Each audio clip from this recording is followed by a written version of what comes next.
The 70s were packed with FM rock staples, country soul crossovers, and slow-burning guitar epics. But some of the decade's biggest hits have slipped out of daily playlists, even though everyone knew them then. Here are 10 forgotten hits from the 70s that once ruled the airwaves and deserve another listen. Number 10, Third Rate Romance by Amazing Rhythm Aces.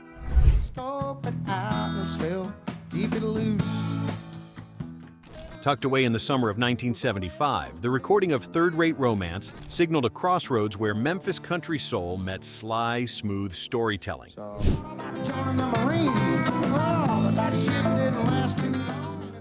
Inside Sam Phillips' recording studio, producer Barry Bird Burton crafted the single's mellow, sly groove, which felt at home on jukeboxes and late-night radio across the South. This song drifted into the public's consciousness until it peaked at number 10 on the charts.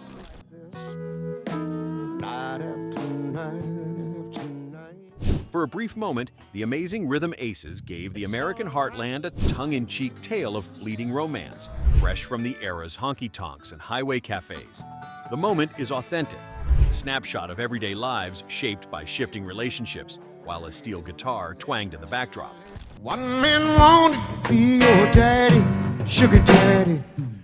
As the 1970s unfolded, this track offered listeners both a wink and a sigh, brief, unforgettable, and perfectly in step with the decade's obsession with blending genres until the lines blurred effortlessly.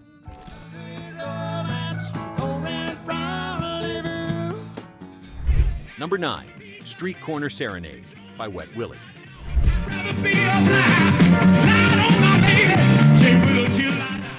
In the latter half of the 1970s, Macon, Georgia, was a crucible for southern-tinged rock bands, and among those, Wet Willie emerged with Street Corner Serenade, a song that brought elements of blue-eyed soul and classic rock together.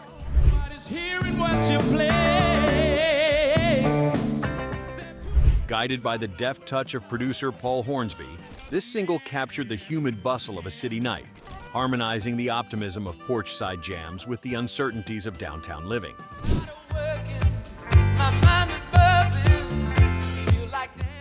The band fused rich saxophone lines with infectious choruses, crafting a sound that saw the track rise as high as number 30 on the charts in 1977.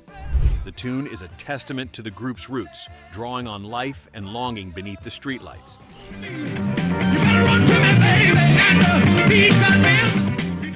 While it never became a permanent staple beside Southern rock giants, its enduring energy and devotion to everyday stories typify a moment in the decade when even fleeting hits could etch themselves into the regional memory.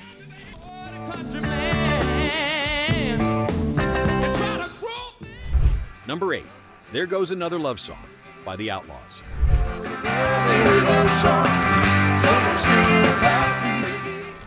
When the Outlaws unleashed their harmonized guitars onto the 1975 rock scene, they signaled a fresh direction for country-flavored rock bands.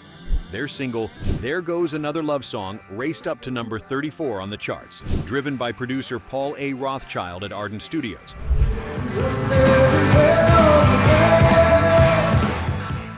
Channeling a blend of crisp guitars and soulful melodies that mirrored the wide-open promise of the American South.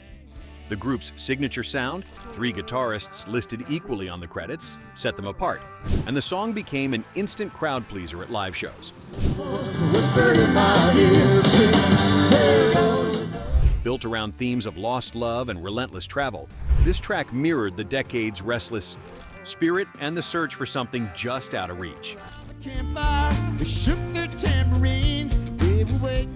As Southern rock claimed a place beside funk and disco, this tune slipped into radio sets and 8 tracks across the nation, offering a heartfelt ride through the joys and letdowns of the open road.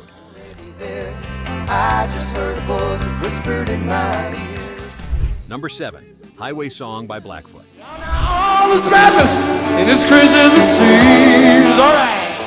Late in the decade, hard rock began weaving its way into the Southern soundscape, and Blackfoot's Highway Song epitomized the era's electrified edge.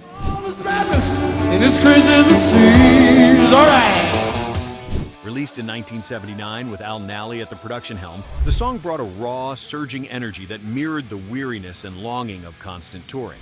It soared to number 26 on the charts, securing a permanent place on classic rock FM rotations for road warriors everywhere. Unlike many of their Southern rock contemporaries who pushed for smoother palates, Blackfoot leaned into crunching guitars and haunting slide solos, adding a grit that resonated with fans eager for authenticity. You know, dreams are beautiful, sweet and dance through my head. The single's rise was ever intertwined with its live legacy, as audiences craved its sprawling mid-song break at concerts. Highway Song endures as a cinematic backdrop for the winding interstates that defined American freedom, echoing the decade's hunger for escape and self-discovery.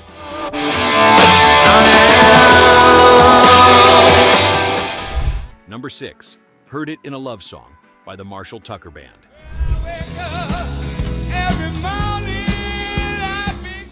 When the Marshall Tucker Band recorded Heard It in a Love Song, under the guidance of producer Paul Hornsby at Capricorn Studios in 1977, they captured a quintessential crossroads between mellow country and expansive rock jams. Ain't I never coming back. Released in the spring, the track soared to number 14 on the charts, quickly earning a reputation for its infectious flute melody and breezy rolling pace. The group's ability to fuse Southern musical traditions with accessible storytelling made this single a near-instant staple on radios across the country.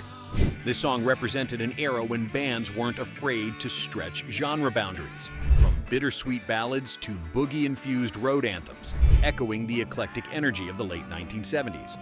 Though it's faded from many playlists, the track's gentle optimism and rootsy musicianship have continued to win over new listeners through deep catalog discovery and retrospective collections.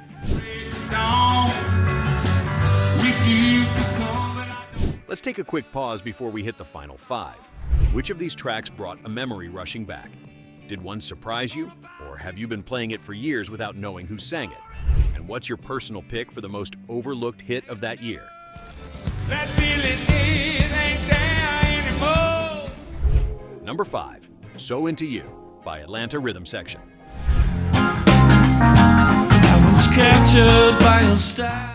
Studio perfection was the order of the day in Doraville, Georgia, when the Atlanta Rhythm Section recorded So Into You at Studio One in 1976. Overseen by producer Buddy Bowie, a one-time key architect behind Roy Orbison's hits, the single enveloped listeners with sophisticated grooves and polished instrumentation.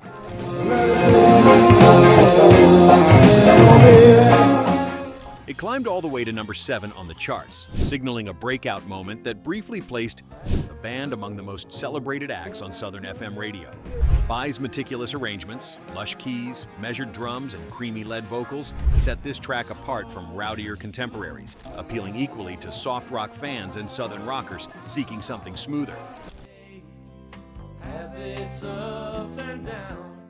The song's airy vibe feels perfectly calibrated for sunset drives and quiet reflections, capturing the laid-back yet aspirational atmosphere of the mid-1970s.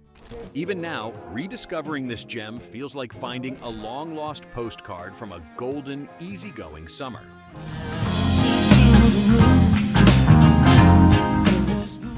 Number 4, Midnight Rider by Gregg Allman.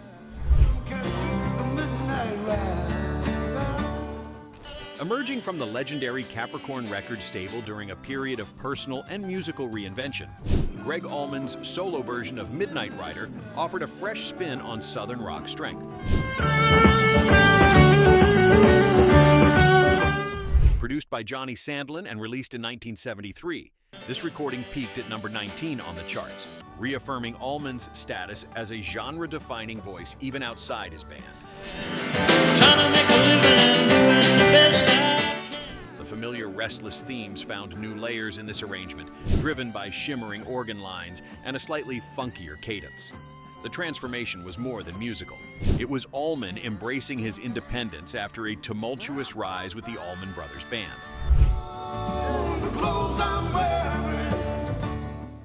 The The song's understated urgency and world-weary storytelling resonated far beyond Georgia, giving it enduring appeal long after its chart run faded.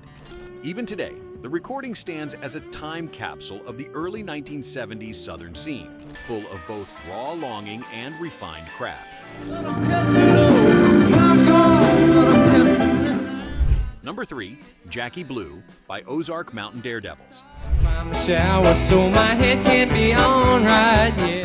A blend of folk rock charm and radio-friendly polish, Jackie Blue emerged from a surprising quarter of the American Midwest in 1975.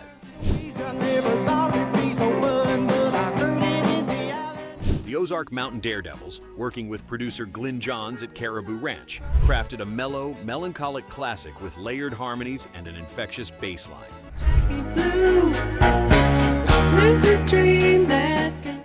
The single rocketed to number 3 on the charts, cementing the group's only major chart success and becoming an unofficial anthem for Midwestern youth. While their blend of rural imagery and urban sophistication stood out on the airwaves, the group's shifting lineup and reluctance to chase stardom meant this track gradually became eclipsed by bolder contemporaries.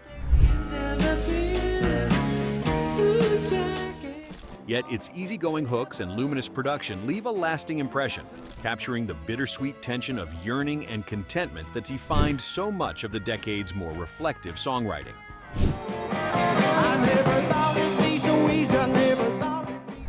Number 2, Fooled Around and Fell in Love by Elvin Bishop. The mid-1970s were an inflection point for genre fusion, and Fooled Around and Fell in Love embodies that spirit with remarkable flair. Ain't nothing but a Georgia peach. Trying to step all the way down. Crafted in 1975 at Criteria Studios with producer Bill Shimchick, the song featured future Starship frontman Mickey Thomas on vocals, a detail that surprised many fans when it soared to number 3 on the charts the following year. This smooth, soulful, single-blended rock and R&B elements in ways that felt instantly familiar, yet strikingly new, becoming a staple of prom playlists and easy-listening radio segments. Surprised to find out how much good that little bed. The combination of slide guitar and lush orchestration set it apart from grittier blues cuts, making it accessible, poignant, and enduring. Even as Elvin Bishop's career journeyed through other forms, this contribution echoed as both a high watermark for cross-genre experimentation and a singular hit for a uniquely American band.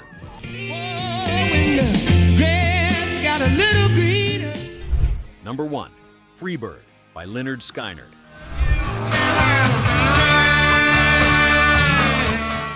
In the pantheon of rock epics, few tracks possess the sprawling ambition that Freebird brought to the early 1970s. Emerging from Muscle Shoals Sound Studio in 1973, under the direction of producer Al Cooper, this monumental cut steadily ascended to number 19 on the charts.